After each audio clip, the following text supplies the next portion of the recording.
Bonsoir à toutes et à tous et bienvenue sur RTI 1. Vous êtes nombreux à nous suivre ce soir. Dans une semaine, la Côte d'Ivoire, notre pays, choisira son futur président de la République.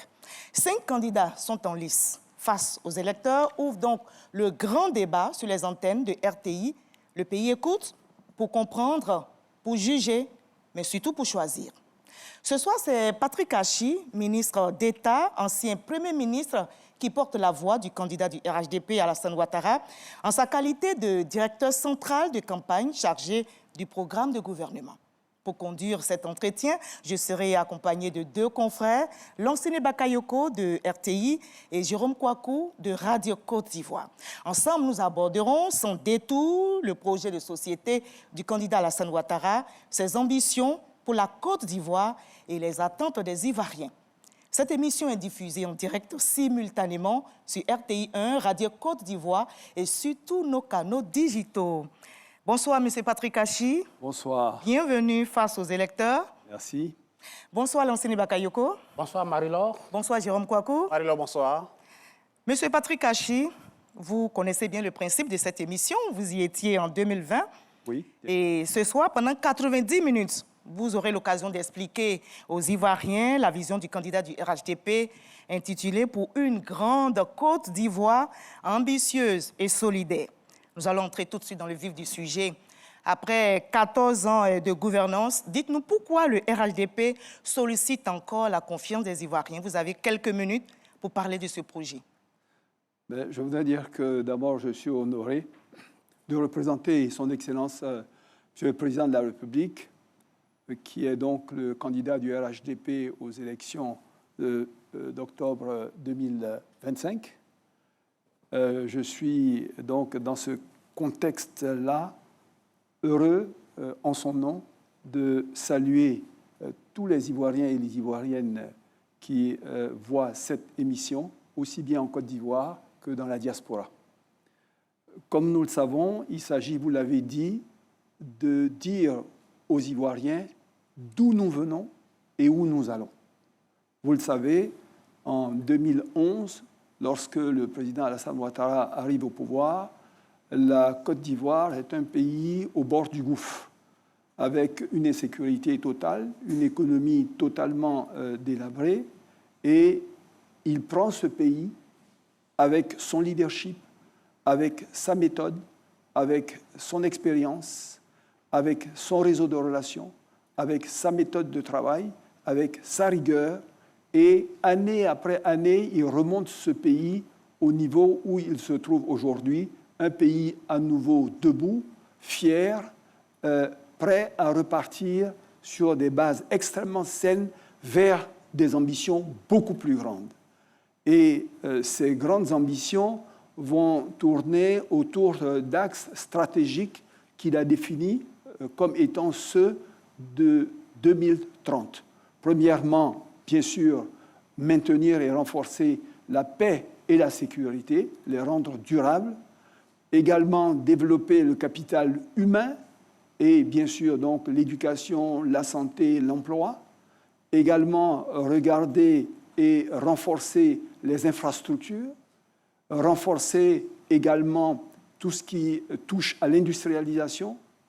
Renforcer également tout ce qui touche à la modernisation de l'agriculture et aux pôles régionaux, et enfin renforcer la gouvernance et l'amélioration de l'efficacité de l'administration. Voilà en gros les grands axes autour duquel tourne cette vision-là.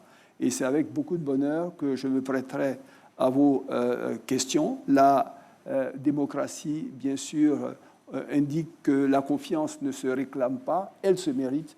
J'ose espérer qu'au terme de cet entretien, je mériterai de votre confiance. Et la démocratie parlera ce soir, je vous rassure, Monsieur le Premier ministre, et également représentant du candidat du RHDP. Vous portez à nouveau la voix du candidat du RHDP, c'était le cas en 2020, devant les électeurs. C'est un choix stratégique de votre parti? Oui, déjà en 2020, le président de la République candidat, donc à l'époque, avait pris cette décision.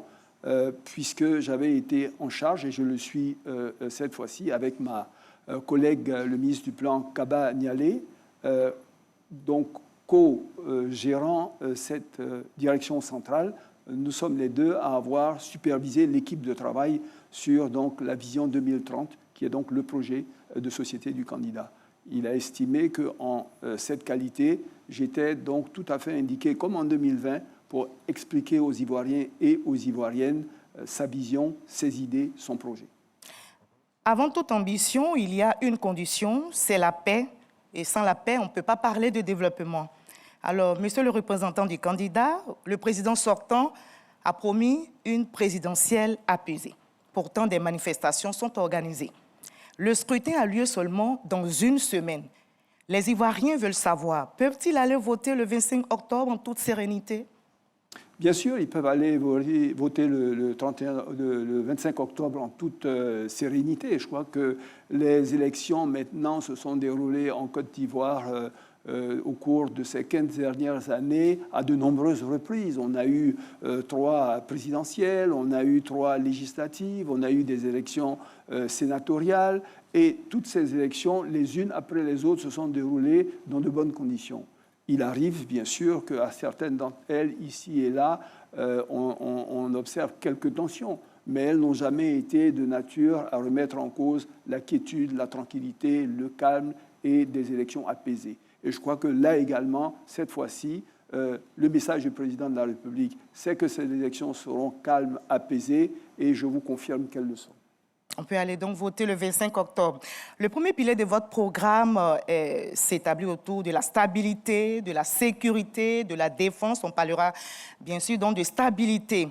L'opposition, qui soutient apparemment ces manifestations, appelle un nouveau dialogue. Le gouvernement affirme qu'il a eu lieu. Qu'est-ce qui bloque réellement? C'est le représentant du candidat. Mais absolument rien ne bloque. Je pense que le processus de dialogue a commencé déjà depuis 2011 et on a eu plusieurs phases de dialogue pour essayer de s'entendre sur un certain nombre de questions clés qui permettent d'aller à des élections dans des conditions transparentes et dans des conditions qui satisfont tous les acteurs. Si je me souviens bien, c'est en 2022, alors que j'étais Premier ministre, que moi-même ai présidé ce qu'on a appelé la dernière phase du cycle de dialogue que nous avions initié donc en 2011, qui était la 5e phase du dialogue. Et je me souviens très bien, à ce moment-là, on discutait avec M. le Président de la République des délais que prendrait cette phase du dialogue, du 5e dialogue. Et moi, j'ai été de ceux qui ont milité pour qu'on prenne le temps nécessaire. Ça a duré pratiquement plus de 3 mois, parce que j'ai souhaité qu'on épuise toutes les questions pendantes. On a eu donc, avec les partis politiques et les organisations de la société civile, à examiner près d'une centaine de points. Je leur ai dit, écoutez, on est dans la dernière phase, la 5e phase du dialogue. On ne veut pas qu'après ça, il y ait encore d'autres questions pendantes. Donc, toutes les questions que vous estimez ne pas encore avoir eu de réponse satisfaisante, mettez-le sur la table pour qu'on en débatte. Voilà comment, sur ces centaines de questions-là, État, partis politiques, organisations de la société civile, nous avons discuté, et finalement, les avons épuisées toutes, puisque, au terme de cette rencontre, de cette phase, 5e phase du dialogue, un accord a été signé par toutes les parties en présence. Je dis bien toutes les parties en présence, pour admettre que les questions en suspens étaient donc vidées et que s'il devait y avoir d'autres points ici et là, mais qui ne sont pas majeurs naturellement, le pays étant revenu au calme et les institutions fonctionnant normalement, ces petits sujets pourraient donc être traités par les institutions qui fonctionnent normalement. Donc aujourd'hui, je veux dire, on ne va pas, chaque fois que quelqu'un change de position ou qu'il estime que ce qu'il avait dit hier, il n'est plus d'accord aujourd'hui, on va ouvrir une phase de dialogue. Je veux dire, on ne va pas passer notre temps à faire des dialogues. Le pays est revenu au calme, on a une relative cohésion sociale, il avance, tout le monde le reconnaît, les chiffres le montrent, et nos ambitions, c'est bien sûr d'aller beaucoup plus loin et de continuer à réaliser ce que j'appellerais déjà le second miracle ivoirien auquel nous avons pu arriver. Donc honnêtement, je pense que le dialogue, il ne s'est jamais arrêté, il a toujours continué, les questions ont été débattues, elles ont été épuisées, les institutions sont là. Si ici et là, il y a des sujets, ben, ça concerne le ministre de la Justice, ça concerne le ministre chargé de l'Intérieur ou d'autres acteurs. Voilà un peu ce que je voudrais dire dessus. La paix est une quête permanente. Alors, Monsieur le Premier ministre, vous avez dit que le dialogue qui a prévalu avant cette échéance a été un dialogue inclusif, que tous ont participé, que les institutions devraient prendre le relais. N'empêche qu'aujourd'hui, il y a une sorte de schisme au sein de la société ivoirienne parce qu'il y a une partie qui est vent debout contre vous. Alors, comment allez-vous faire, ne serait-ce qu'après ces élections, pour apaiser les rancœurs, pour renforcer l'unité nationale et pour densifier la solidarité nationale? Bon, schisme, il faut mesurer les mots parce qu'il faut quand même ramener les choses à leur juste proportion. Néanmoins, je le dis, nous sommes un pays de dialogue. Le dialogue n'a jamais été fermé. Et les sujets pendants, je le dis, sont traités correctement par les institutions de la République. Donc, après les élections, ces questions-là étant portées à la connaissance de ces institutions-là, elles vont le traiter. Si les personnes qui sont en quête de réponses estiment que ces réponses ne sont pas satisfaisantes et qu'il faille voir d'autres moyens ou recourir à d'autres moyens pour pouvoir prolonger ces discussions, ce sont des questions qui pourraient être examinées. Mais aujourd'hui, dans une semaine des élections, je pense que ce sujet-là n'est plus à l'ordre du jour. Monsieur le Premier ministre, représentant du candidat du RHDP, vous êtes un parti oufouettiste. J'ai lu votre programme. Il est mentionné renforcer la cohésion nationale et l'unité nationale. Félix Houphouët-Boigny, souvenez-vous, dans les années 90, Laurent Gbagbo était farouchement opposé au père fondateur. Parti en exil, Houphouët-Boigny a délégué des personnes, des émissaires, pour le rencontrer en exil et le convaincre de rentrer chez lui, parce que chez lui, c'est en Côte d'Ivoire. Houphouët-Boigny ne supportait pas qu'un Ivoirien soit hors de son pays, parce qu'il estimait qu'il était toujours bien qu'un Ivoirien soit chez lui, en Côte d'Ivoire. Le pouvoir RHDP, si demain les Ivoiriens vous renouvellent leur confiance, vous serez prêt, en tant qu'oufouettiste, à faire une telle démarche comme le père fondateur dans les années 90? Mais on l'a toujours fait. Ce sont nos valeurs fondamentales. On les respecte et on continue de les suivre. Je vous rappellerai que sur justement ces différentes phases du dialogue, et en particulier les résultats de cette phase 5 du dialogue, ont conduit au rappel de nombreux exilés qui étaient à l'étranger. Ça a été le souci majeur du président de la République. Il a délégué des individus pour aller voir des personnes à l'étranger. Il a délégué plusieurs personnes à de nombreuses reprises, des discussions. Donc, toutes ces personnes ne sont pas rentrées comme ça d'elles-mêmes. Elles demandaient à être rassurées, mais le président estimait que tant que ces personnes n'étaient pas rentrées au pays et qu'elles ne menaient pas à nouveau une vie normale en société ou en politique, on aurait une situation, bien sûr, un peu embêtante. Voilà. Donc voilà, les efforts ont été faits. Donc je ne vois pas de raison pour lesquelles, après les élections, il dévierait de cette position et de cette attitude. Donc je crois qu'il est toujours ouvert à la discussion. Les discussions continueront avec des personnes qui sont à l'intérieur du pays ou à l'extérieur du pays, qui sont soucieuses de maintenir la paix et la stabilité dans la démocratie pour un pays qui avance. Je crois que c'est ça aussi qu'il faut rappeler, parce que le dialogue, les discussions doivent aboutir à la fin de la journée à ce qu'on ait pour ambition et pour objectif de voir demain une Côte d'Ivoire plus stable, une Côte d'Ivoire plus en cohésion, une Côte d'Ivoire plus ambitieuse, une Côte d'Ivoire plus développée pour nous-mêmes, mais surtout pour les générations qui viennent. Et une Côte d'Ivoire plus stable, mais qui est aussi en sécurité, qui est justement l'un des axes de votre programme, mise sur la défense, la sécurité. On va donc ouvrir le chapitre défense. Le nord de notre pays reste exposé, monsieur le représentant du candidat, aux menaces terroristes. Dites-nous, quelle est votre stratégie pour mettre les Ivoiriens à l'abri? Je pense que les Ivoiriens sont déjà à l'abri. Je vous rappellerai que les sujets sur la sécurité des frontières, aussi bien que la sécurité intérieure, est un sujet que nous avons depuis l'accès au pouvoir du président depuis 2011. Depuis 2011, alors que le sujet terroriste n'existait pas encore, on avait des pressions aux frontières qui exigeaient que nous ayons donc un système de défense et de protection de nos frontières qui soit renforcé.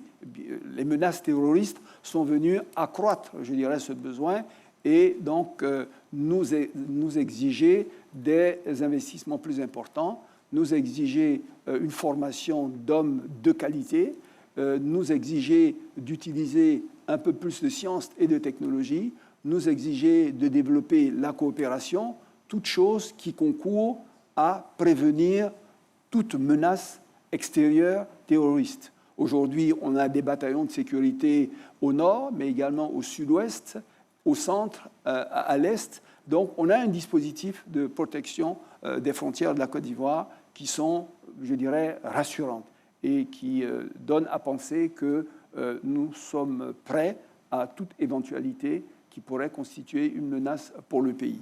Des investissements extrêmement importants ont été faits dans les hommes, dans les équipements, qui permettent de croire qu'on est véritablement en sécurité. Sur la sécurité intérieure, l'indice de sécurité, vous le savez, qui était de 6,8 en 2011, est aujourd'hui de 1,2, proche pratiquement des pays les plus en sécurité au monde. 1,2. 1,2. Et vous visez, mais 1,1 d'ici 2030. On vise 1,1 d'ici 2030, qui est celui... Comment comptez-vous atteindre cet objectif en faisant ce qui nous a bien réussi au cours de ces dernières années. D'abord, renforcer, je dirais, nos recrutements. Il faut dire qu'on a eu au niveau, à un moment donné, un ratio policier-population de 1600 personnes pour un policier. On est passé aujourd'hui à un ratio de 500 personnes pour un policier. Voilà. Et on a l'intention d'atteindre 400 personnes pour un policier. Donc, ça vous donne déjà l'effort qui a été fait en termes de recrutement, en termes de formation du personnel, mais également, comme je le dis, le renforcement des équipements. Nous avons des systèmes de vidéosurveillance, vous le voyez, mais également, on a renforcé la capacité de la police scientifique, ce qui nous permet d'obtenir des résultats en termes de sécurité que vous voyez et qui vont, à l'horizon 2030, se renforcer. Pour ceux qui étaient là, quand même, j'aimerais le rappeler, parce que je dis quelquefois que la sécurité, c'est comme la santé. Quand on est malade, bien sûr, on le ressent, on voit qu'il y a un problème, et quand on n'est plus malade, on a l'impression que le sujet même de la santé n'est plus un sujet. Moi, je me souviens, avant même, je dirais, la crise de 2011, déjà au milieu des années 90, les questions de sécurité intérieure étaient préoccupantes. Le grand banditisme, vous ne pouviez pas, avant d'acheter une voiture, il fallait voir quel modèle les bandits aiment ou n'aiment pas. On vous disait, ce type de voiture, si vous l'achetez, vous êtes capable d'être braqué à tout moment. Arrêter à un feu, vous étiez le cœur battant à vous demander à quel moment un bandit viendra avec un pistolet pour vous demander de descendre ou à vos chauffeurs de descendre pour prendre votre voiture. Et lorsque la voiture était prise, vraiment, c'était un bonheur si jamais on le retrouvait. En général, on disait, bon, allez, c'est une cause perdue. Aujourd'hui, je ne sais même pas si le mot braquage est encore un mot qu'on prononce ici et là. Et quand il arrive qu'un véhicule soit pris, dans pratiquement l'heure qui suit, le véhicule est retrouvé. C'est juste un exemple que je veux donner, hein, mais les gens prennent le véhicule, ils voyagent de jour comme de nuit à l'intérieur du pays, dans la ville, avec un niveau de sécurité inimaginable. La plupart des gens qui viennent ici, d'ailleurs, sont relativement surpris. La dernière Cannes a été un exemple patent. Il y avait ici et là quelques suspicions, le nombre de personnes qui vont venir, ils seront dans toute la ville d'Abidjan, dans les restaurants, dans les hôtels, ils vont se déplacer ici et là. On a mis en place un système de sécurité, mais c'est eux qui ont dit, mais on est surpris du niveau de sécurité de ce pays. Et je ne parle même pas de personnes qui viennent du continent africain, mais même en dehors du continent. Donc aujourd'hui, sur le sujet de la sécurité, moi je considère que c'est vraiment l'un de nos meilleurs succès et on a toutes les chances de croire que 2030 va renforcer tout cela pour nous amener carrément à des standards, non pas africains, mais à des standards internationaux. Parce que l'ambition du président de la République, justement, à l'horizon 2030, c'est qu'en termes de standards, de sortir des indicateurs, même sur le continent. On a des capacités de réaliser aussi bien que des pays qui sont en Asie du Sud-Est, qui sont en Amérique latine, qui sont... Pourquoi est-ce qu'on ne pourrait pas le faire? Donc, relativement, quand vous regardez ces indicateurs, vous vous rendez compte que l'ambition du pays, l'ambition du président est grande pour une grande nation qui veut voir se développer, et on est capable d'y arriver, et on y arrivera. Alors, Monsieur le Premier ministre, je partage votre enthousiasme, votre satisfaction, c'est vrai, mais il y a quand même des questions liées, par exemple, au trafic de drogue qui reste prépondérante en Côte d'Ivoire. Et il y a également la cybercriminalité qu'on ne peut pas nier au jour d'aujourd'hui, même si des efforts sont faits. Alors, vous, dans votre projet, comment allez-vous faire pour contenir ces trafiquants qui, au minimum, à minima, transitent par la Côte d'Ivoire? Je crois que ce sont des sujets auxquels doivent faire face un certain nombre de pays qui se trouvent dans des situations particulières. Vous voyez le contexte dans lequel nous nous trouvons. Nous nous trouvons, je dirais, dans un contexte où, ici et là, on a des pays qui doivent faire face au terrorisme. Et on sait que ce type d'environnement où il y a du terrorisme doivent se financer par divers moyens. Donc, vous avez sur vous une pression beaucoup plus grande, je dirais, de divers trafics et de diverses sortes de criminalité auxquelles il faut faire face et qui vont au-delà de ce à quoi doivent faire face des États dans un fonctionnement courant. Donc, la menace terroriste, je dirais, la menace qui consiste à avoir des trafics de drogue ou toute autre sorte de criminalité se développer, se sont accrus. Mais les outils que nous utilisons, comme je l'ai dit, en matière de sécurité et de défense, qui sont donc des équipements scientifiques de haut vol, mais également la coopération avec un certain nombre de pays que nous avons aujourd'hui sur ces questions-là, permettront, je le pense, avec le personnel que nous avons formé également à cet effet. Il y a du personnel spécialisé, il y a, je dirais, des animaux qu'on utilise, il y a de la technologie qu'on utilise. Donc aujourd'hui, on a des équipes de lutte anti-drogue qui sont également d'une très grande compétence. On a des systèmes d'information et technologie qui nous permettent de tracer, de communiquer.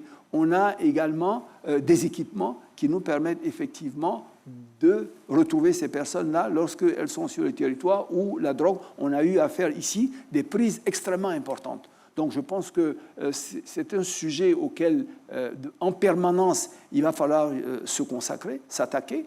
Le sujet également, c'est que ce soit la défense aux frontières ou ces grands fléaux, ça prend des ressources extrêmement importantes. Que quelquefois, pour les pays en développement, les divertir de l'investissement sur le développement pour les consacrer à ce genre de fléaux n'est pas toujours aisé. Mais on arrive à mobiliser les ressources suffisantes et, avec l'aide de partenaires, à avoir des résultats extrêmement probants. Donc, je ne suis pas inquiet que d'ici l'horizon 2030, on fasse des progrès significatifs dans le domaine de la lutte, je dirais, contre le trafic de drogue et la criminalité en général. Monsieur le Premier ministre, je veux partager votre optimisme. Sur la question du terrorisme, l'initiative d'Accra préconise qu'il y ait un renforcement de coopération militaire au niveau régional. Pour la Côte d'Ivoire, on le sait, on a quelquefois maille à partie avec nos voisins, les pays frontaliers. Je vais citer l'AES notamment. Comment renforcer donc cette coopération quand on ne s'entend pas toujours et bien avec les voisins? J'aimerais d'abord dire que nos relations avec les voisins, en tout cas ceux dont vous parlez, ce sont des relations fraternelles et d'amitié séculaires depuis disons, le début des indépendances et bien avant. Donc ces relations, elles restent toujours. Ce sont des relations fraternelles, ce sont des relations d'amitié. Un certain nombre de pays qui sont des pays frères et amis ont décidé, pour des raisons particulières, de se mettre ensemble pour mener un chemin de développement qu'ils souhaitent. Nous appartenons à des institutions multilatérales, que ce soit la CEDEAO et l'UEMOA, qui, sur ces questions de relations avec les différents acteurs, ont pris des positions. Et en général, la Côte d'Ivoire s'aligne sur la position des multilatéraux avec lesquels il aborde ces questions-là. Donc, le Ghana, le Nigeria, tous ces pays, on se concerte ensemble par rapport à ces questions dont vous faites mention, prendre des positions communes. Voilà, donc, ce seront des positions qui seront alliées. Et pour les autres pays? Lesquels? Burkina, Mali? Mais c'est ce que je dis. Je dis que... C'est pareil?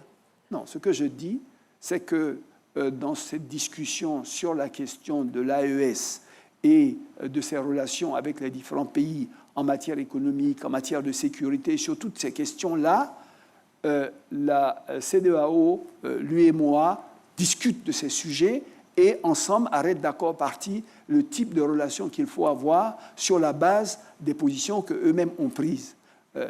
Donc, pour moi, il n'y a aucun problème là-dessus. Les relations, elles vont exister. Ce sont des questions de sécurité qui sont préoccupantes et pour ces pays et pour nous-mêmes. Donc, on trouve les voies et moyens de continuer à coopérer, à discuter pour assurer la sécurité de la sous-région. Alors, monsieur le représentant du candidat, l'avenir d'une nation se mesure aussi par la qualité de son capital humain. On va donc parler du pilier 2, évoquer l'éducation, la santé, l'emploi, la solidarité. Monsieur le représentant du candidat, vos adversaires affirment que votre bilan repose sur les ponts, les routes, pas sur les hommes. Que leur répondez-vous ce soir? Ben, je ne sais pas sur quel modèle économique eux ils fonctionnent, hein, mais si on regarde... Vous entendez souvent ces assertions? Enfin, je veux dire, pas nécessairement d'eux. Hein. Ça peut venir également d'autres personnes qui ne sont pas nécessairement l'opposition ou nos adversaires politiques. Mais je crois que les modèles de développement aujourd'hui sont connus de par le monde. Vous avez un pays qui a un potentiel énorme, qui a des ressources, qui a des terres arables, qui a de l'eau, qui a des minerais, etc. Mais ce pays ne se développe pas seul. Il se développe à travers des hommes. Donc, vous devez former un capital humain de qualité pour pouvoir transformer, je dirais, ce potentiel-là, créer des richesses et les répartir. Mais ces hommes, une fois qu'ils sont là et que vous les avez formés, ils ne peuvent pas, comme ça, seuls transformer. Il faut un minimum d'infrastructures. Et ce sont donc le développement des infrastructures qui créent les conditions qui permettent d'exploiter les ressources et de véritablement créer des richesses. En particulier, vous savez également que le développement d'un pays et la croissance est d'abord tiré par le secteur privé. Le rôle de l'État, c'est de développer le capital humain, de développer les infrastructures et de créer les conditions propices pour attirer l'investissement privé qui, lui, véritablement, crée les entreprises, crée des emplois, génère des revenus qui permettent à l'État également d'assurer la continuité du développement et de répartir cette richesse. Donc, on ne peut pas développer un pays sans infrastructure. Je dirais que, d'ailleurs, l'histoire même de la Côte d'Ivoire est une histoire d'infrastructure. Si vous regardez les 20 premières années du développement de la Côte d'Ivoire, qu'on a appelé miracle ivoirien, le président de la République, le président Houphouët, à l'époque, a fondé ce développement rapide, cette accélération, sur le développement, sur l'agriculture, donc l'agriculture de rente, café et cacao, sur les infrastructures, ports, aéroports, routes, et sur le développement du capital humain. Donc, les infrastructures sont l'investissement nécessaire pour permettre l'investissement qui permet le développement. Donc, je ne vois pas les ponts, les routes, etc. Ils ne sont pas faits pour la beauté des yeux. Encore que s'ils sont beaux, ce n'est pas plus mal. Mais en réalité, ils servent, je dirais, c'est des investissements dans le secteur des transports, en général, comme on dit, donc port, aéroport, route, pont, et ils visent à, comme je le dis, accroître l'investissement privé pour permettre le développement. C'est pas mal d'embellir, monsieur le représentant du candidat, et c'est bien pour notre pays, on est tous fiers d'ailleurs. Mais la Côte d'Ivoire, vous le savez certainement aussi, occupe la 157e place mondiale en matière d'indice de développement humain. Est-ce une place honorable pour un pays comme la Côte d'Ivoire? Vous savez, quand on utilise ces indicateurs pour comparer, etc. C'est important aussi. Non, mais je n'en disconviens pas, hein, c'est extrêmement important. Hein. Donc, l'indice de développement humain, il y a les questions qui touchent à l'éducation, à la santé, au pouvoir d'achat, etc. Mais je pense qu'une fois de plus, vous comparez par rapport à un standard ou vous comparez par rapport à l'effort qu'on a fait. Parce que, je le répète encore et je le dis, on l'oublie trop souvent. Expliquez-nous, monsieur. Mais est-ce que vous savez d'où le pays vient? En 2011, quand le président Alassane Ouattara prenait le pays en main pour le diriger, est-ce que même nous qui étions avec lui, nous n'avons jamais imaginé que 15 ans après, nous serions avec un pays là où il est aujourd'hui, ne serait-ce même que sur les questions de sécurité. Quand on sortait, on tirait encore dans les rues d'Abidjan, les frontières n'étaient pas sûres, on se disait, est-ce qu'on va arriver à la sécurité? Il y en a qui étaient à l'extérieur, ils n'osaient pas rentrer. On était dans un environnement. Vous imaginez qu'en 15 ans, on a fait des progrès, mais énormes. Donc, le niveau d'IDH qu'on a aujourd'hui, en regard, je dirais, d'où on vient, mais est très respectable. Et dans les 5 prochaines années, on va continuer de faire les efforts dans le capital humain, dans la santé, etc. Et on va, comme pour beaucoup d'autres indicateurs, dépasser des pays qui, eux, n'ont jamais même connu de crise. Donc, je vous prie toujours de prendre en compte non seulement le niveau auquel nous sommes de cet indicateur, mais de prendre également en compte d'où on vient et l'effort qui a été fait.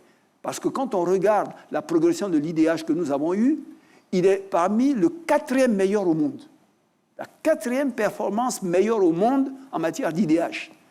Donc, je crois que c'est ça qu'il faut considérer. Nous, on est très heureux de ça. Naturellement, on ne dit pas que tout est bien, que tout est fini. C'est bien pour ça qu'il y a cette ambition, cette vision 2030, pour continuer à poursuivre les progrès que nous avons commencés il y a 15 ans maintenant. Et cette vision, c'est pour une grande Côte d'Ivoire, comme vous le dites, et je pense qu'on va améliorer aussi dans le secteur de l'éducation. Pardon, le secteur de l'éducation, par exemple, c'est vrai, des efforts ont été faits. On était à 294 lycées et collèges qui étaient construits. Aujourd'hui, nous sommes à peu près à 902. Ça fait quand même des efforts considérables. Mais on va devoir admettre que les effectifs restent pléthoriques, et notamment à Abidjan, où peut-être il y a une question de répartition des effectifs. Et puis, il y a aussi quand même des écoles de fortune qui existent encore. Moi, je viens d'une région, le Bafing-Touba, où ces écoles-là continuent de ne pas refléter la volonté de grandeur de la Côte d'Ivoire, Monsieur le Premier ministre. Oui, je voudrais dire que là, encore une fois de plus, vous allez croire que c'est une forme d'excuse, mais quand on regarde les taux, je dirais, d'achèvement de l'école en 2011, par exemple le primaire, où on est parti de 54% à 85%, c'est-à-dire qu'en 2011, il n'y a pas la moitié de ceux qui commençaient les classes de primaire qui l'achevaient, qui arrivaient au CM2. Quand vous prenez le collège, donc, c'est pratiquement le tiers, je dirais. Il n'y a pas plus du tiers des élèves qui commençaient la 6e qui arrivaient en 3e. Aujourd'hui, ces taux sont autour de 85%, 80%. Donc, la décision du président Ouattara, de rendre l'école obligatoire de 6 à 16 ans, a apporté un boost énorme dans l'accroissement, je dirais, des élèves qui achèvent un cycle, qui ne soient pas en cours de cycle. Deuxièmement, on a construit quand même 31 000 classes. 31 000 classes pour pouvoir absorber justement ce surcroît d'élèves liés à l'école obligatoire. Et ça a permis effectivement de les absorber. On continue, je dirais, de faire le travail parce que le sujet est que l'enseignement général évolue dans un cycle, je dirais, jusqu'en terminale, avec pour donc espoir d'aller à l'université, mais de plus en plus, on se rend bien compte que l'enjeu est l'employabilité et que l'employabilité, souvent, appelle à un développement de l'enseignement technique et professionnel beaucoup plus important. Parce que ce n'est pas tous les élèves qui sont appelés à avoir les capacités de faire des études supérieures et universitaires.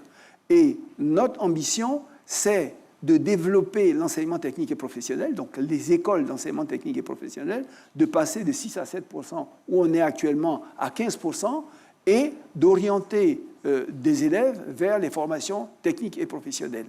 Mais également, cela permet bien sûr d'avoir moins d'élèves en enseignement général, mais également d'avoir des élèves qui peuvent avoir une meilleure employabilité. Maintenant, pour ceux qui sont en enseignement technique et professionnel, ils ont également la possibilité, dans cette filière-là, de faire de l'enseignement supérieur. Donc, ça améliore l'employabilité, ça permet également, je dirais, de ne pas avoir un trop-plein dans l'enseignement général de gens qui pourraient, à terme, ne pas être employés. Donc, on a fait, dans cette première phase, un travail de massification, où on fait en sorte que le maximum d'une classe d'âge soit éduqué. On va maintenant passer à une meilleure employabilité de ces jeunes et également, bien sûr, une amélioration de la qualité de l'enseignement en leur permettant d'être orientés là où ils ont le plus d'aptitudes. Tout le monde n'a pas les aptitudes de faire l'enseignement général, mais s'ils n'ont pas l'opportunité de faire ici et là l'enseignement technique et professionnel, ils restent dans quelque chose qui, d'après fait qu'on a un trop-plein, comme vous dites, d'élèves dans des classes d'enseignement général, mais également réduit l'employabilité et quelquefois touche à la qualité. Monsieur le représentant du candidat, avant que Jérôme ne pose sa question, vous savez, dans l'imaginaire collectif, l'enseignement professionnel reste la voie des échoués. C'est comme ça qu'on perçoit. Alors, dites-nous, comment est-ce que vous allez changer cette perception dans le prochain quinquennat? Et je crois que c'est la communication, hein, comme dans beaucoup de secteurs, il y a véritablement de la communication à faire, puisque, on le sait aujourd'hui, dans beaucoup de pays en développement et développés,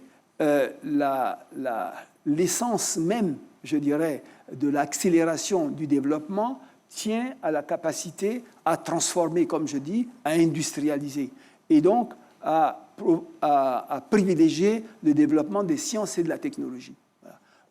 Aujourd'hui, dans beaucoup de pays, dans une cohorte, je dirais, d'une génération d'élèves en enseignement secondaire, on a 15, des fois 30%, dans certains pays asiatiques, jusqu'à 50% de l'enseignement qui est de l'enseignement technique et professionnel. Parce que les usines, justement, la transformation, mais également un certain nombre de secteurs, la construction et d'autres secteurs, ont besoin de personnes qui ont, je dirais, des capacités professionnelles dans certains secteurs. Dans nos environnements, certainement parce que le système ne permet pas toujours d'évoluer ou ne permettait pas toujours d'évoluer dans l'enseignement supérieur, on a mis, je dirais, dans la tête d'un certain nombre de personnes que c'est une demi-formation, c'est une formation au rabais pour ceux qui n'auraient pas réussi dans la voie de l'enseignement général. Mais aujourd'hui, on se rend bien compte qu'on a un problème d'employabilité. Vous faites de l'enseignement général, vous arrivez à un certain niveau. Lorsque vous quittez le système scolaire parce que vos aptitudes ne vous permettent pas d'aller plus loin, vous ne savez plus quoi faire de vos 10 doigts. Pendant le même temps, on a besoin de maçons, d'électriciens, de plombiers, et on n'en trouve pas. Mais il faut expliquer à nos populations qu'on peut bien vivre de ces métiers. On peut même mieux vivre que certains qui ont fait l'enseignement général, et on peut s'en sortir, on peut créer des entreprises. Donc, je crois qu'il y a un travail de communication à faire, et donc nous allons faire un travail de communication, mais nous allons également, en termes, comme je dis, d'employabilité, montrer que ces filières-là ont des débouchés dès après la formation qui permettent véritablement de montrer que ces filières sont aussi intéressantes que les filières d'enseignement général. Monsieur le représentant du candidat, je vais vous donner quelques chiffres. Lycée moderne d'Abobo, il y a des classes qui ont des élèves de 80 à 100 par classe, lycée moderne d'Abobo. Pareil pour le lycée moderne Simone Yves Gbagbo de Yopougon-Yangon, les élèves sont à 80 ou 100 par classe. Du coup, beaucoup de parents s'orientent beaucoup plus vers les établissements privés pour avoir de meilleures qualités de formation pour leurs enfants. Aujourd'hui, au-delà des infrastructures scolaires qui sont réalisées, comment faire pour redonner confiance aux Ivoiriens en l'école publique ivoirienne? Je pense que sur la question de l'effectif, je dirais, des classes, l'objectif d'abord, c'est de continuer à construire des infrastructures. Donc, on a un grand projet de construction d'infrastructures, je dirais, de lycées. Il y a près de 1600 collèges, je dirais, qui vont être construits au cours des 5 prochaines années. Donc, pour absorber, je dirais, cet effectif et permettre effectivement d'arriver à des niveaux d'élèves par classe qui soient compatibles avec les niveaux de qualité d'enseignement qui sont requis. Mais également, et c'est ce que je dis, on va orienter certains vers l'enseignement technique et professionnel parce qu'aujourd'hui, certains continuent de faire l'enseignement général, bien qu'ils n'en aient pas toujours les aptitudes, parce qu'ils n'ont pas cette offre alternative.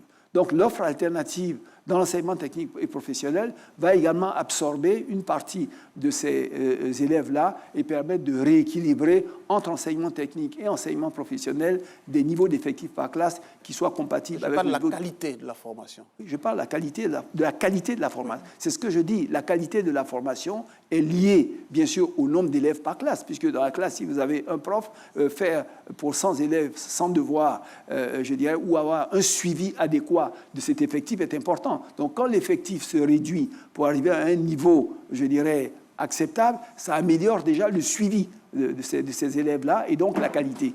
Mais également, il y a un programme de formation et de renforcement de la formation des enseignants qui va se faire, je dirais, dans des centres spécialisés comme ça se fait, ou également en ligne. On a un programme digital, je dirais, d'enseignement en distance qui va permettre de renforcer avec une vitesse beaucoup plus grande des enseignants et du primaire et du secondaire et leur permettre d'être, je dirais, en adéquation avec les besoins d'aujourd'hui. Parce qu'en plus du problème d'effectifs, on a le problème du curricula. Le curricula, je dirais, de ces classes n'est plus tout à fait en adéquation avec le marché. Donc, il faut revoir le curricula. Dans le cadre des États généraux de l'éducation, Madame le ministre a donc établi un certain nombre de projets, dont le renforcement de la qualité de l'enseignement. Aujourd'hui, des sujets comme l'Internet, des sujets comme l'intelligence artificielle sont, je dirais, sur la table et doivent nécessairement être intégrés dans l'enseignement. Donc, au niveau déjà du primaire, on va faire de l'initiation à l'intelligence artificielle et à l'Internet, également au niveau de secondaire. On a des classes pilotes qui déjà sont en train de le faire. Donc là également, ça va être une voie pour pouvoir donc améliorer la qualité de la formation. Donc, accroître le nombre de classes, créer également des infrastructures pour l'enseignement technique et professionnel et permettre à ceux qui en ont les aptitudes d'y aller, renforcer la qualité donc pédagogique et technique des professeurs et, bien sûr, comme je l'ai dit, continuer d'accroître l'investissement dans l'infrastructure. Alors, M. Patrick Hachi, j'ai entendu dans votre développement que vous voulez miser sur les filières professionnelles et les filières techniques.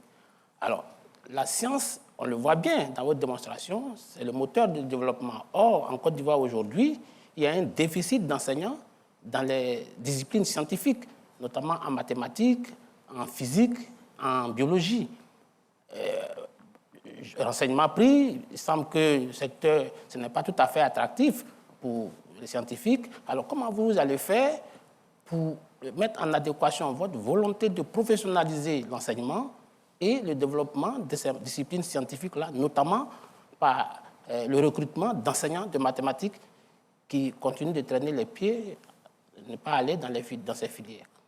Oui, je pense que dans ce domaine-là, il faut rester extrêmement ouvert, à savoir que la capacité de former des personnes dans des filières scientifiques lorsqu'elles n'y sont pas n'est pas toujours aisée, mais on a la possibilité de recycler un certain nombre d'enseignants pour effectivement l'enseigner. Ceux qui sont, par exemple, dans les domaines des sciences naturelles peuvent être recyclés et un certain nombre d'autres professeurs dans d'autres filières peuvent être recyclés à l'enseignement des sciences, au moins au niveau, je dirais, collège et lycée.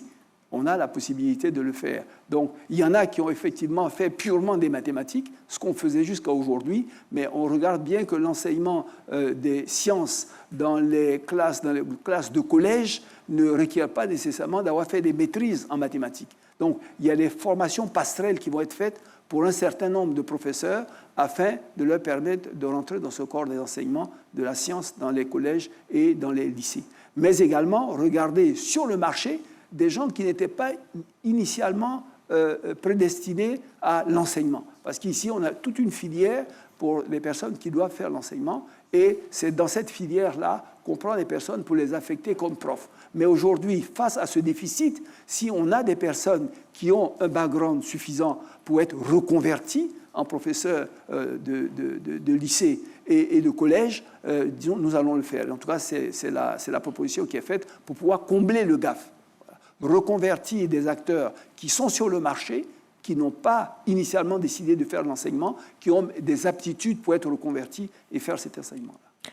Monsieur le représentant du candidat, je pense qu'avant d'aborder, il y a d'autres sujets importants, notamment la CMU et autres. On va refermer ce chapitre concernant l'éducation, mais on ne peut pas refermer ce chapitre sans évoquer cette grève qui a secoué le secteur éducation. Il s'agit notamment de la grève de ces enseignants et en cause la question de la prime. Alors, monsieur le représentant du candidat, dites non. Les Ivoiriens vous regardent. Si on vous fait confiance à nouveau, c'est-à-dire si on fait confiance à nouveau au candidat du RHDP, qu'est-ce que vous prévoyez pour régler définitivement cette question de prime? Vous savez, les questions de revendication... Vous avez dû entendre certainement cette question de prime qui est qualifiée de prime à double vitesse par... Bien sûr, bien sûr. Vous savez, les questions de revendication du corps social dans différents secteurs... que ce soit l'éducation ou d'autres secteurs, sont des questions auxquelles nous sommes accoutumés. Et en particulier, je me souviens, lorsque j'étais Premier ministre, que nous avons engagé des discussions avec ces différents corps sur la trêve sociale, la seconde trêve. Et donc, toutes ces questions ont été débattues, tous ces sujets ont été soulevés, et des comités ont été mis en place pour que, tout au long du processus, s'il y avait un désaccord ou s'il y avait une question pendante qui n'était pas résolue, on puisse se voir, s'entendre et discuter dans ce comité pour pouvoir trouver une solution. Donc, c'est un cadre qui a été mis en place qui permet justement que les grèves, que les revendications ne débouchent pas sur des grèves, ne dérivent pas sur des questions de non-accès aux établissements ou bien d'arrêt de l'école. Et je pense que ce cadre de concertation existe. C'est celui que Madame le ministre est en train d'utiliser actuellement. Les discussions vont se faire. Et comme toutes les discussions qu'on a l'habitude de faire, elles vont trouver une solution. Puisque la garantie et, disons, les engagements qu'on a pris dans le cadre de cette trêve sociale, c'est de faire en sorte que des secteurs stratégiques comme ceux-là, la santé et l'éducation, ne s'arrêtent pas et que ça n'empêche pas le service disons, aux Ivoiriens de continuer dans les conditions qui sont à la hauteur de leurs attentes. Donc moi, je n'ai aucune inquiétude là-dessus. Alors, sur la santé, vous en avez épluché un peu. Des efforts ont été faits. J'ai vu dans votre programme, en tout cas dans l'un des drafts, que vous avez construit à peu près 300 centres de santé, des hôpitaux généraux. Et le plateau technique a été amélioré.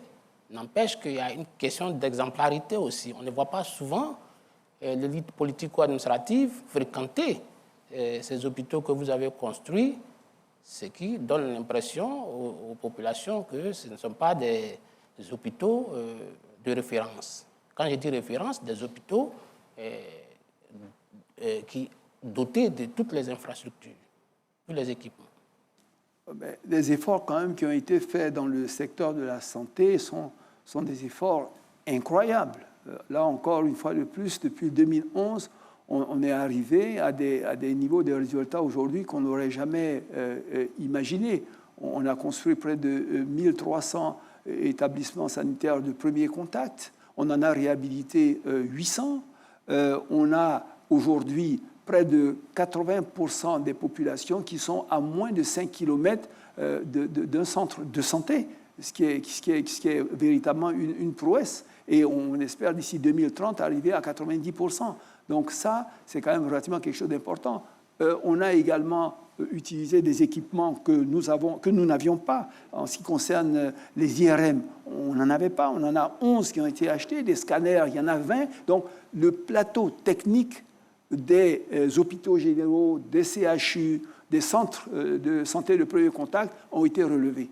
On a également le personnel qui a été recruté en quantité relativement importante. Là, on parle également de près de 20 000 recrutements en médecins, en sages-femmes et en infirmiers pour pouvoir effectivement relever le plateau technique. Maintenant, la qualité de service, elle continue de s'améliorer, elle croît.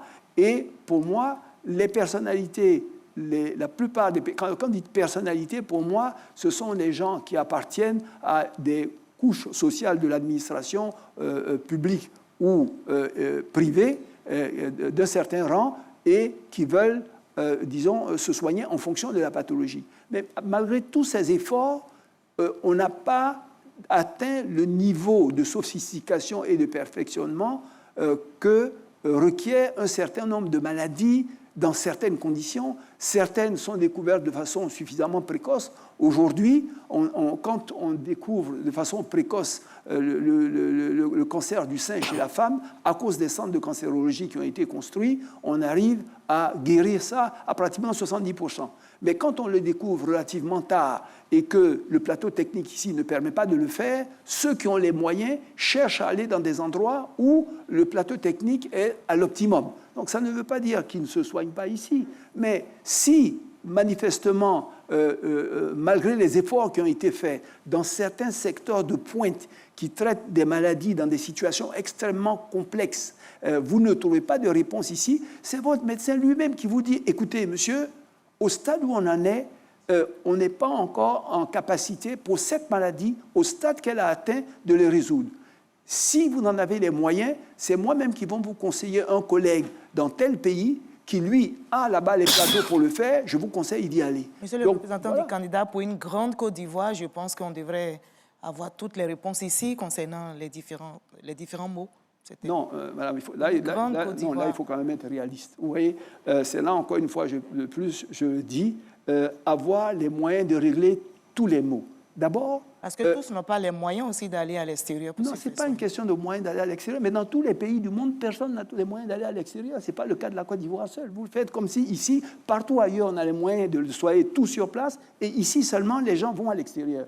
Je vous dis, même dans un certain nombre de pays qui sont plus développés que nous, le développement de la médecine aujourd'hui atteint des niveaux tels qu'il faut avoir un investissement dans des centres de recherche sophistiqués pour pouvoir traiter de certaines maladies. Et dans les hôpitaux, vous avez en même temps des centres de recherche qui sont à la pointe. Vous pouvez être aujourd'hui en Europe, dans tel pays, je dis par exemple en France, et on vous dit, attention, pour tel type de maladie, les spécialistes les plus grands sont en Allemagne, ou alors sont en Suisse, ou alors pour ce type de maladie, la pointe est aux États-Unis.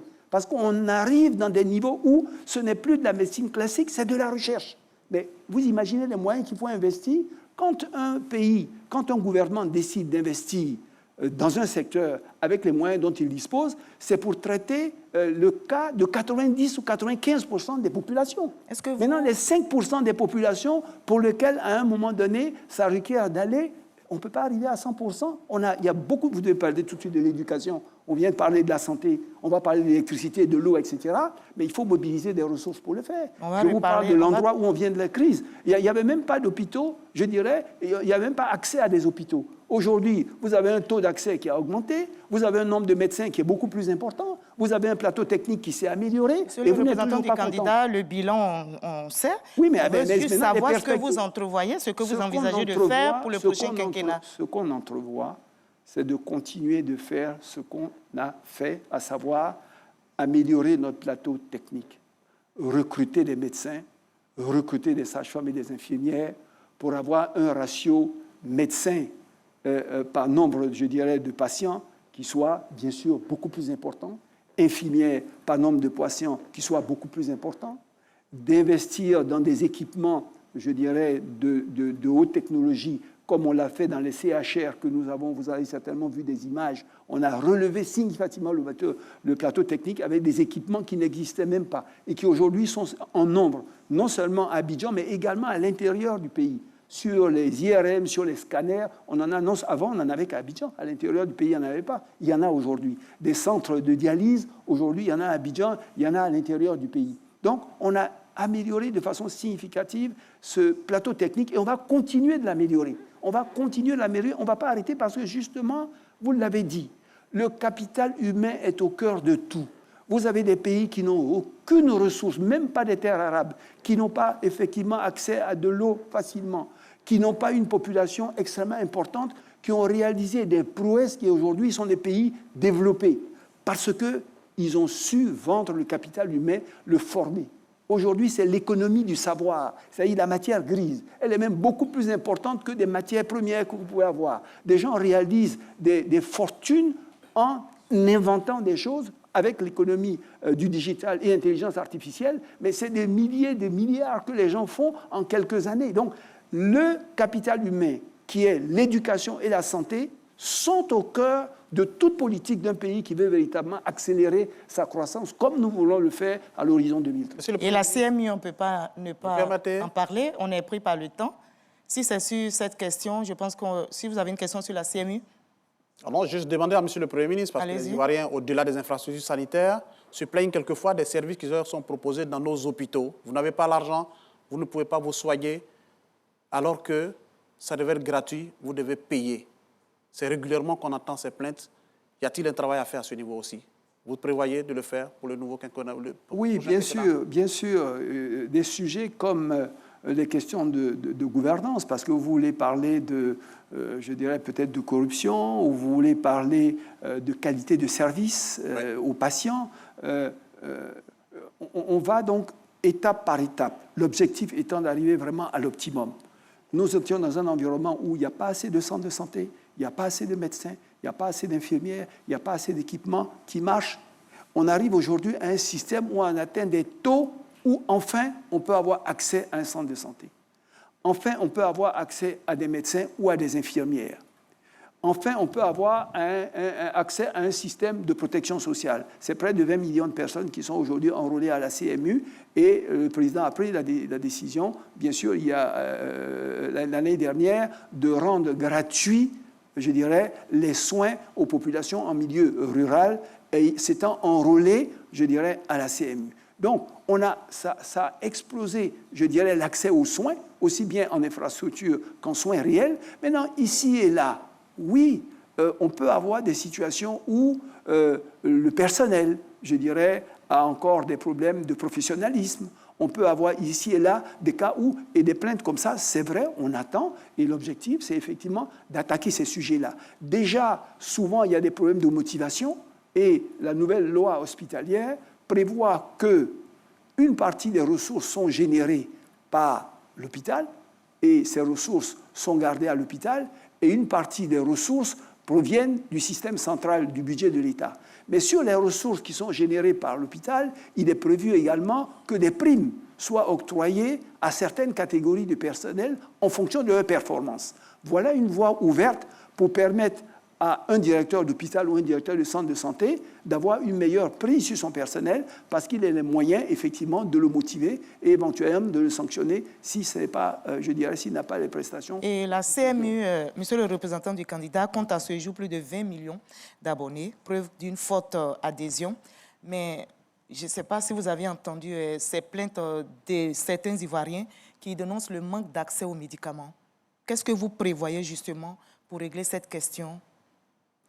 Le manque d'accès aux médicaments, je sais que près de 1200 pharmacies sont affiliées au système CMU, près de 3000 centres de santé sont affiliés au système CMU, et que pour ce que je sache, ces 1200 pharmacies acceptent, je dirais, les cartes CMU et livrent les médicaments et sont payés. Ce système fonctionne normalement. Je ne sais pas si vous parlez des médicaments dans les pharmacies privées auxquels des malades de la CMU, possédant la CMU, ne peuvent pas accéder, ou s'il s'agit de médicaments qui sont délivrés au sein de l'hôpital. Dans les pharmacies.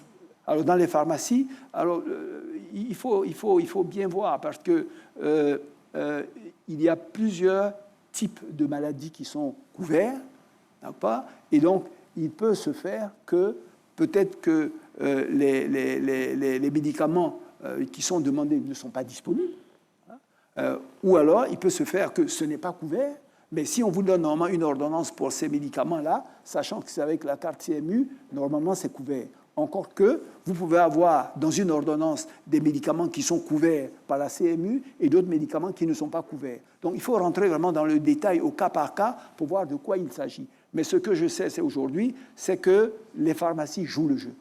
Ils ont trouvé avec la CMU des accords sur les prix qui sont satisfaisants. Et donc, quand ils ont la disponibilité, quand effectivement c'est couvert par la CMU, ils le livrent.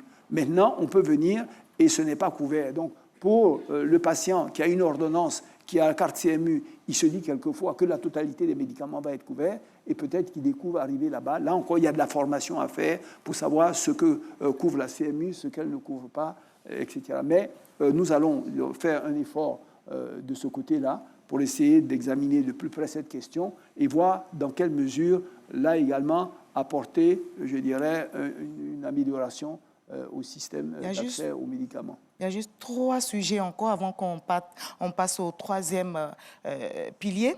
Jeunesse et emploi, on ne peut pas l'occulter. En 2023, vous avez décrété 2023, année de la jeunesse, avec le programme PGGouv qui consacrait 1 milliard de francs CFA par jour à la jeunesse. Alors, des jeunes, aujourd'hui encore, se demandent en 2025 à quand notre tour? Oui, on a eu bien sûr le PGGouv, mais on a également eu Jeunes et Avenir, on a Agir pour les jeunes qui ont permis donc non seulement de financer des stages, de financer, je dirais, de l'entrepreneuriat, de financer des projets. On a créé entre 2011 et 2025 près de 6 millions d'emplois, dont 1 200 000 emplois formels. Donc c'est énormément qui a été accompli. Et comme je le dis, on essaie de renforcer la formation des jeunes à qui on donne accès à un certain nombre de ressources pour créer leur propre entreprise. Ça se fait progressivement. Toutes les régions, je dirais, sont... Moi, en tant que président de région, j'ai effectivement pu bénéficier de ces ressources pour les jeunes de ma région.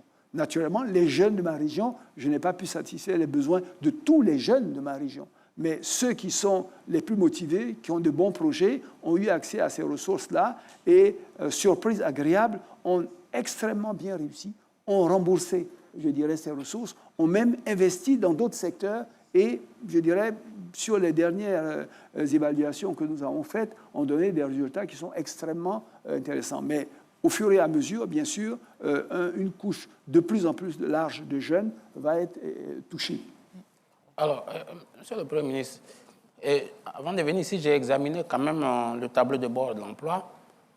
C'est vrai, vous avez créé un certain nombre d'emplois, vous n'avez pas de 6 millions sur 10 ans.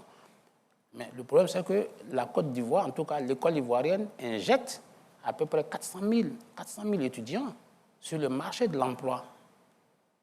C'est énorme. Alors, quel est le programme que vous entrevoyez pour qu'on puisse absorber tous ces jeunes, d'autant que les mêmes études indiquent que les jeunes, si on ne fait rien pour que les jeunes soient insérés, ça peut être une bombe à retardement. Bien sûr, nous en sommes parfaitement conscients et dans ces projets de société que nous avons, c'est pour ça, je le disais, je dirais tantôt, le secteur privé, le développement du secteur privé est l'axe central, le pivot véritablement central de cette stratégie. Parce que partout dans le monde où que vous allez, l'État ne crée pas des emplois, l'administration ne crée pas des emplois. Sur une cohorte de 400 000 qui sort, l'administration peut en prendre 20 000, 25 000. Mais, je dirais, le secteur privé va en prendre 100 000. Je dirais. Donc, ce secteur privé-là, c'est lui qui doit être dynamisé pour pouvoir effectivement créer des emplois.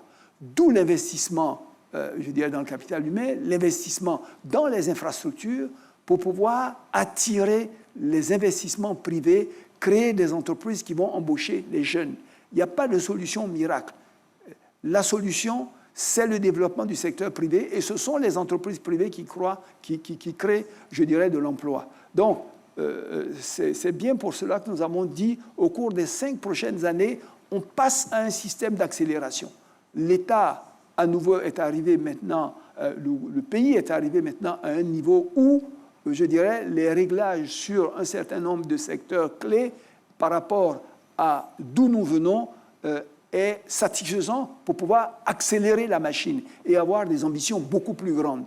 Donc, dans divers secteurs stratégiques, on va accroître l'investissement, qu'il soit national ou direct étranger, pour pouvoir investir dans des secteurs où il y a un potentiel énorme de création d'emplois. Dans le secteur agricole, on pourra en venir, dans le secteur industriel, dans le secteur tertiaire, dans tous ces secteurs-là, ce sont des secteurs à potentiel. Mais il faut investir, il faut créer effectivement de la valeur ajoutée, il faut créer des emplois et l'État va stimuler ça. Donc la réponse à l'emploi, c'est la création d'un environnement propice à l'investissement privé, créateur par excellence d'emplois et de revenus. Alors, sur la question de l'emploi, je vais parler des femmes. Les femmes ivoiriennes savent se battre, on le sait. Au-delà du FAFSI, de ces actions qui sont menées, est-ce qu'il pourrait arriver que l'on pense à créer une agence dédiée essentiellement aux femmes pour accompagner certainement leur autonomisation, à l'image de l'agence Emploi Jeune? On pourrait créer une telle agence? Oui, c'est tout à fait envisageable, mais je voudrais d'abord vous dire que l'agence Emploi Jeune, ce n'est pas une agence d'hommes, c'est une agence pour des jeunes. Je parle d'une agence dédiée aux femmes. Oui, oui, je pense, c'est tout à fait envisageable. Je crois que le FAFSI est un exemple, mais le ministère de la Femme et de la Famille également, à travers des financements de bailleurs de fonds, adresse des thématiques relatives à l'autonomisation des femmes et à la génération de revenus. Bien sûr, ce n'est pas fait dans une agence particulière, puisque chacun de ces bailleurs de fonds ont des méthodes, je dirais, de gestion de projet et de décaissement bien particuliers auxquelles il faut s'adapter. On pourrait, je dirais, envisager de créer une agence qui est spécialement dédiée aux femmes, mais à mon avis, les agences existantes qui traitent de ces questions-là sont femmes sensibles et peuvent effectivement regarder le sujet de la femme. Parce qu'en même temps qu'il faut favoriser la femme et entrer dans une logique, je dirais, égalitaire, en même temps, la femme n'est pas moins que l'homme, voilà, donc elle doit recevoir une attention égale. C'est au niveau des hommes, je dirais. On parle de discrimination positive. De discrimination positive. Je veux dire, c'est au niveau de nous, dans l'exercice de ce qu'on fait, où on doit effectivement être, j'allais dire presque femme sensitive, hein, parce que nous-mêmes, on ne porte pas un regard, je dirais, qu'il faut. Je veux dire, sans avoir cette agence-là, vous allez regarder dans certains services, vous allez regarder dans certains départements. Au moment où on fait les recrutements, on n'a pas cette sensibilité de se dire « mais il n'y a pas de femmes, il n'y a pas assez ». Moi, je sais qu'à de nombreuses reprises au gouvernement ou sur certains sujets, chaque fois qu'un ministre vient et propose des nominations, l'attention du président, c'est de dire « mais vous avez combien de femmes ?» Justement, quelquefois même, à des ministres femmes, on dit « mais vous avez venu nommer, il y a combien de femmes dedans ?» Donc, ce que je veux dire, c'est que c'est un niveau de conscience, je dirais, pour nous tous. Je dirais, cette conscience du sujet de la femme, c'est un sujet relativement important. On a l'impression, alors on a un débat comme ça, c'est bien théoriquement, puis vous retournez à la maison, et puis vous allez vous-même, qui venez de faire ce débat sur le plateau, avoir des comportements qui ne sont pas pro-femmes. Bon, en fait, Monsieur le représentant du candidat, on vous prend donc au mot. Après 15 ans de gouvernance, les femmes, on le constate, sont encore peu représentées dans les institutions, même dans vos gouvernements successifs. On est encore loin du quota de 30% espéré. Alors, est-ce que vous prenez l'engagement, au nom, puisque vous portez la voix du candidat du RHDP, de corriger cela en cas de victoire? Oui, je pense qu'on Au Rwanda, ils sont déjà à 50-50. Hein? Où ça? Au Rwanda, par exemple. Oui, mais je pense que pas une parité au lieu d'avoir seulement de l'Est qui vient de les battre, là, hein, je crois, où le président est femme, la première ministre est femme, il y a pratiquement plus de 50% des ministres qui sont femmes, le président de l'Assemblée nationale est femme, enfin, ils ont battu tout le monde. Chez nous, il faudra encore attendre, monsieur le Premier ministre. Mais oui, il faudra attendre tant que les mentalités elles-mêmes, parce que l'État, on se rend compte qu'on a pris des dispositions légales qui favorisent, je dirais, les femmes et qui favorisent l'inclusion des femmes. Maintenant, ce dont les femmes elles-mêmes se plaignent, c'est que ceux qui sont chargés de l'application de ces lois, ce sont les hommes. Et ils ne sont pas femmes. C'est pas vous qui me convenez. Ils ne sont pas femmes sensitives. Donc eux-mêmes, je dirais, qui prennent ces textes ou qui sont chargés de l'appliquer, je dirais, doivent également améliorer ce niveau de... C'est un travail collectif. Le gouvernement fait sa part, le président fait sa part. Maintenant, on a un sujet de société. Ce n'est pas un sujet de gouvernement uniquement. Chacun dans sa maison, chacun dans sa famille, chacun dans sa région, on se rend compte, et moi je vous le dis, je suis président de région, je me suis rendu compte à un moment donné, quelquefois, que c'est vrai. Dans le budget de ma région que je fais, cette attention à la femme n'est pas aussi... vraiment, j'allais dire focus, mais n'est pas aussi centrée qu'elle devrait l'être.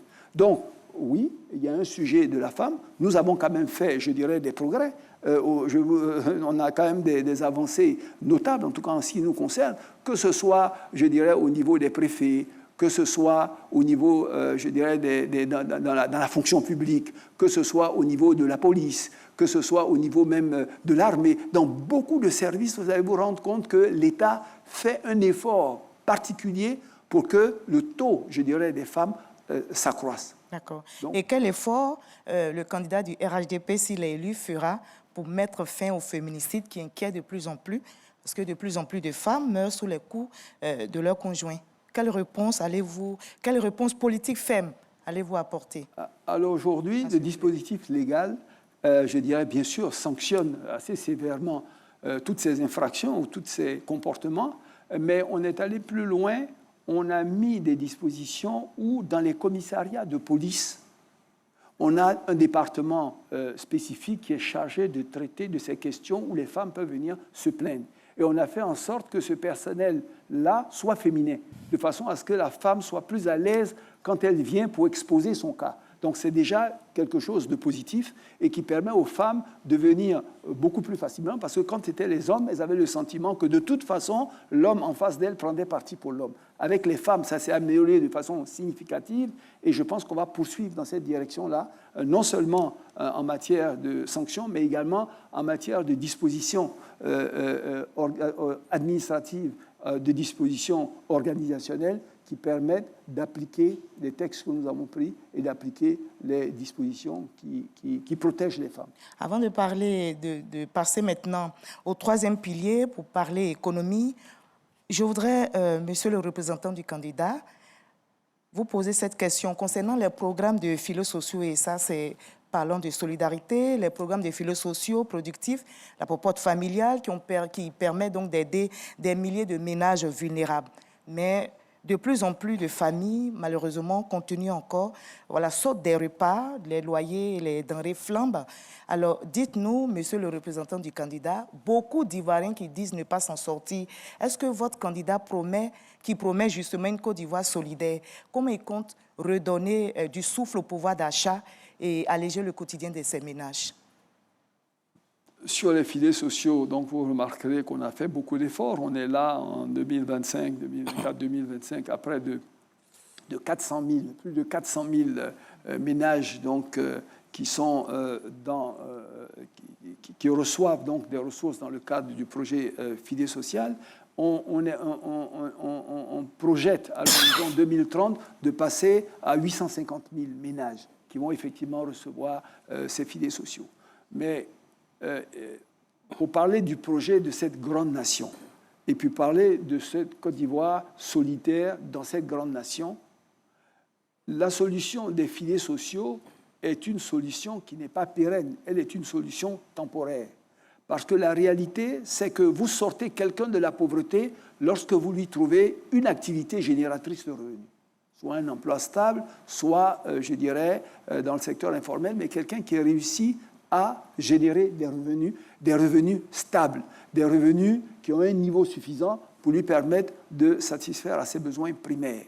Donc là encore, je reviens sur le développement du secteur privé, des PME ou des grandes entreprises, aider des acteurs à créer des activités, à créer des entreprises où ils recrutent du personnel et où ils les rémunèrent. Voilà. Des grands pays dans d'autres continents ont eu, en 30 ans, en 40 ans, à sortir des dizaines de millions de personnes de la pauvreté en créant justement des activités, des entreprises par le secteur privé pour avoir des emplois, secteur agricole, secteur industriel, comme disait, secteur tertiaire. Donc l'objectif du candidat, c'est d'accroître de façon significative le développement du secteur privé, également en milieu rural, en région, pour pouvoir occuper les personnes, générer des revenus et réduire la pauvreté. Oui, on va parler économie à cause du temps. Le Premier ministre, vous avez parlé de la place du secteur privé, surtout des PME. Mais les statistiques nous disent que près de 80% des PME meurent avant 3 ans. Les raisons, une fiscalité lourde, un coût des investissements un peu rigide, des problèmes de financement qui ne sont pas toujours là. Alors, comment vous allez résorber cette question? Des initiatives ont été prises, en particulier au niveau des PME, pour adresser, je dirais, la question de l'appui au développement des PME. Et celle qui a été prise récemment et qui est donc en œuvre actuellement se retrouve dans la création de ce qu'on appelle le GUD, le guichet unique donc, du développement des entreprises, des PME, qui comprend essentiellement deux grands volets. Un volet qui est recevoir les PME, les aider à formaliser leur plan de développement, les aider éventuellement à avoir du personnel de qualité ou à former leur personnel, puis ensuite un fonds, je dirais, de garantie qui permet d'apporter aux PME les garanties nécessaires pour obtenir un prêt bancaire. Donc ce n'est pas du financement par l'État des PME, mais cette institution de garantie a signé avec des banques locales, commerciales, des accords pour financer les PME qu'elle aurait garanties. Aujourd'hui, en l'espace d'un an, on parle de plus de 2000 financements qui ont été obtenus par les PME. Et on voit que c'est une stratégie qui marche. 2000 milliards, vous dites 2000 milliards? Non, je parle de 2000 projets qui ont été financés voilà, en l'espace d'un an et demi. Parce que le problème de ces PME, lorsqu'elles arrivent auprès des banques, on estime qu'elles n'ont pas la garantie suffisante pour pouvoir bénéficier d'un financement. Donc l'État permet de combler ce gap-là en étudiant le projet, en regardant ses chances, je dirais, au niveau de sa faisabilité et en octroyant les garanties nécessaires pour que la personne puisse mobiliser les ressources auprès d'une banque. Et on pense qu'au cours des années à venir, on va donc passer à une haute échelle. Ce ne sera plus 2000, ce sera 20 000, ce sera 50 000. Cette initiative est fortement appuyée par les bailleurs de fonds qui ont trouvé dans cette solution originale une voie de salut pour le développement des PME qui est quelque chose d'essentiel dans la stratégie de développement du secteur privé, puisque les grandes entreprises et les multinationales ne constituent pas le gros du secteur privé. En général, le tissu des PME, c'est 60-70%, je dirais, des entreprises du secteur privé et le reste dans des entreprises moyennes et grandes. Donc, le renforcement du tissu des PME est au cœur également de la stratégie de développement du candidat. Et naturellement, toutes les conditions de survie, je dirais l'accès au financement, l'accès, je dirais, aux ressources humaines, l'accès au marché, tout ce qui peut être fait pour permettre à cet écosystème de se développer est également prévu dans cette stratégie. Alors, au niveau de l'économie, il nous reste quelques minutes. On a plusieurs questions concernant la dette publique. Monsieur le représentant du candidat, la dette publique est passée de 6 000 milliards de francs CFA en 2011 à près de 35 000 milliards projetés pour 2025. Dites-nous, est-ce que c'est un endettement soutenable et quelles garanties donnez-vous aux générations futures? Mais, si vous voulez, je pense que c'est un sujet qui revient souvent. Il est utile certainement d'éclairer l'opinion publique. L'endettement, aujourd'hui, si on regarde le niveau qu'il a atteint, parce que le ratio auquel on le mesure, ce n'est pas la valeur absolue que vous regardez. 35 000 milliards ou 6 000 milliards, c'est en regard de la richesse du pays. Voilà, on avait 6 000 milliards, mais le ratio de la dette sur le PIB était de 69%. Donc c'était élevé, plus élevé que maintenant. On a 35 000 milliards, mais le ratio de la dette, je dirais, sur le PIB aujourd'hui est de 57%. Donc on n'a pas un endettement qui est plus lourd qu'on avait. Si vous regardez la valeur absolue, je veux dire, c'est un mauvais exemple de comparaison. La deuxième chose, c'est que pratiquement 80% de cette dette est libellée dans une devise qui ne nous expose pas à des risques de change. Parce que souvent, le problème, je dirais, de ces prêts, c'est que vous l'empruntez dans une autre devise et lorsqu'il vient de rembourser, vous n'avez même pas, je dirais, de devise suffisante. Vous pouvez avoir un sujet de balance des paiements, un problème de devise. Ici, ça au moins c'est garanti. La troisième chose, c'est que le taux de rémunération moyen de ces emprunts que nous avons faits tourne autour de 5%. alors que la croissance économique que nous avons est autour de 7% par an. Donc on se rend bien compte que l'investissement qui est fait à partir de ces prêts induit un accroissement de richesse qui est supérieur à la rémunération de cette... Donc voilà, c'est un bon emprunt, c'est un bon investissement. Et pour terminer, ça quand même j'aimerais le rappeler à tous les sachants, mais ces gens qui nous prêtent, mais quand même, vous n'imaginez pas qu'ils se disent « il faut qu'on me rembourse ».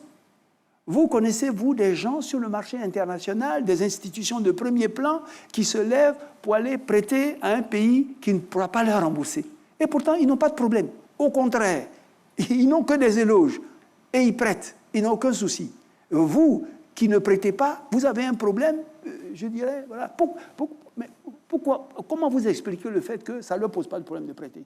Monsieur le Premier ministre, ça veut dire que vous allez rester sur la même trajectoire d'endettement ou bien, parce qu'il y a des niches quand même que vous n'exploitez pas. Par exemple, l'impôt foncier reste marginal.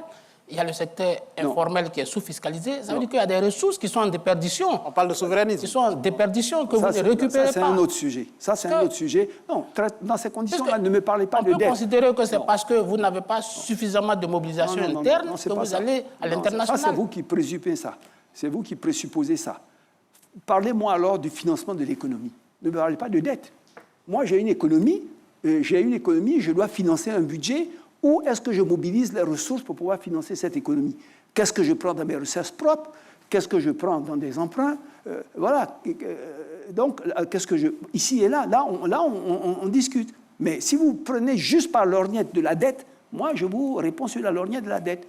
Oui, il faut accroître le taux de collecte fiscale. On appelle le taux de pression fiscale.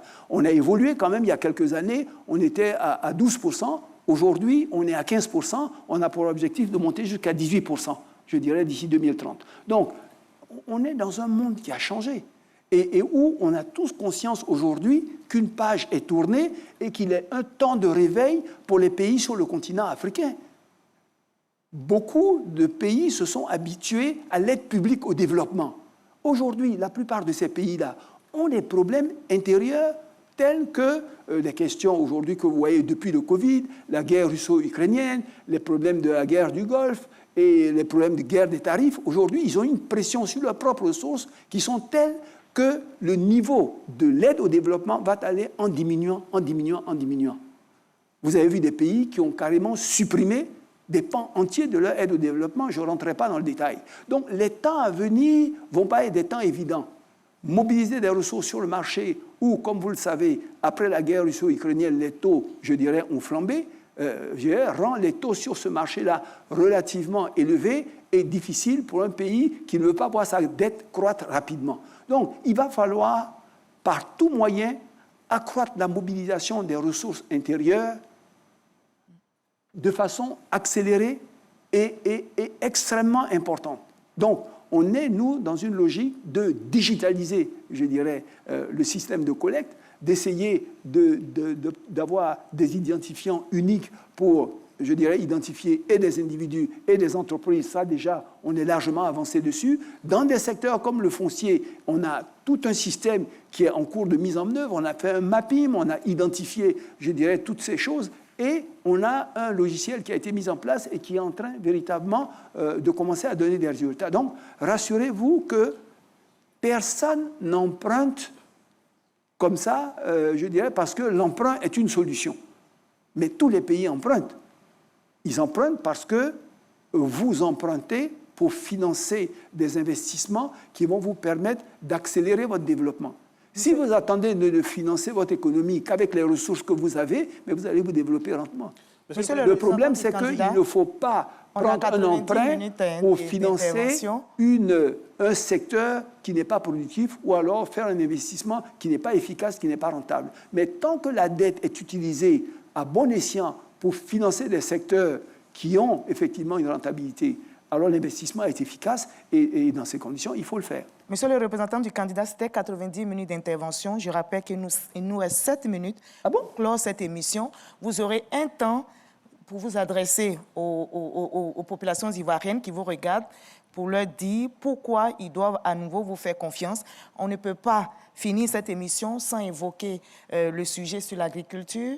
On va donc rapidement parler agriculture et évoquer la question de l'eau, de l'électricité pour clore cette émission.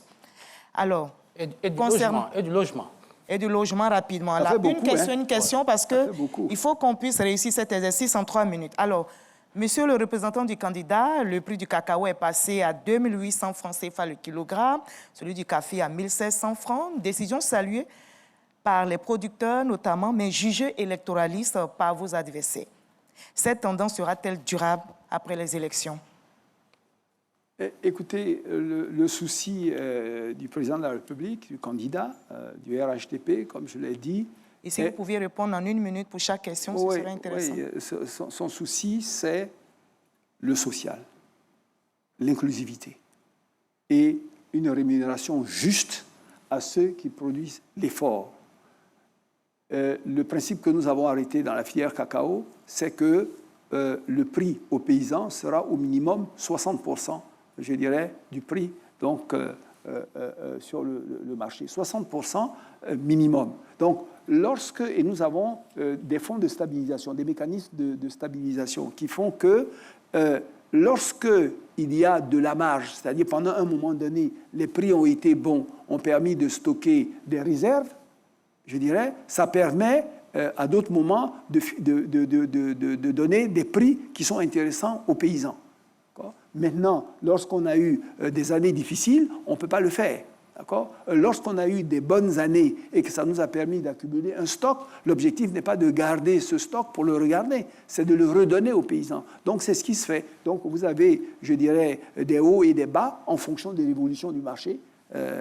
Vous savez que, justement, on a quitté un système spot pour venir à un système de vente par anticipation des marchés pour stabiliser les prix, je dirais, aux populations à un niveau qui leur permet véritablement de couvrir leurs besoins. Donc là, si les cours se portent bien et que ces fonds de réserve sont alimentés, mais les prix seront encore meilleurs.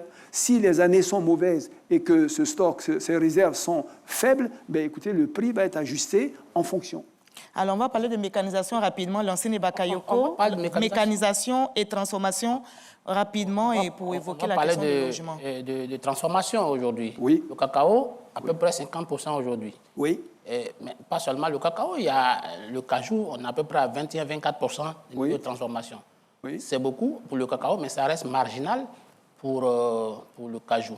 Et je voudrais que vous nous apportiez une solution aussi pour l'ananas, aujourd'hui, qui est complètement en déperdition, qui est en déclin, 27% de moins au niveau des exportations. Solution. Oui, bon, donc sur la transformation du cacao, on est quand même passé à 50%. Monsieur le représentant du candidat, malheureusement, ce sera la dernière question.